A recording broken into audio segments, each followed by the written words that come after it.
আমি এখন আলু পটলের ঝোল করবো। পটলগুলো গোটা গোটা করে কেটে নিয়েছি, এগুলো একটু করে গোটা গোটা কেটে নিয়ে চিড়ে নিয়ে এগুলোকে ভেজে নিচ্ছি লাল লাল করে।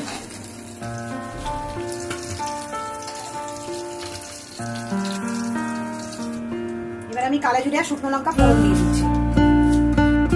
ফোড়নটা থেকে সুন্দর গন্ধ বেরিয়েছে, এবার আমি টমেটোগুলো দিয়ে দেবো কেটে রাখা। সামান্য একটু নুন দিয়ে দিচ্ছি, এবার টমেটোগুলো তাহলে গলে যাবে। এবারে আমি জিরে, আদা, লঙ্কা, 1 ইঞ্চি আদা আর 1 ইঞ্চি মতো গাজর, 5টা লঙ্কা সব দিয়ে পেস্ট করে পেস্টটা দিয়ে দিচ্ছি।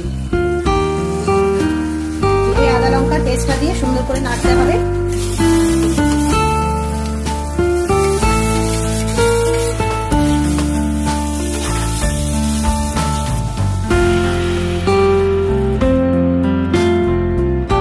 হয়ে গেছে খাওয়ার জন্য। বন্ধুরা, এটা আপনারা বানিয়ে খাবেন। যদি ভালো লাগে আমার চ্যানেলটার অনুরোধ থাকলো সাবস্ক্রাইব করা।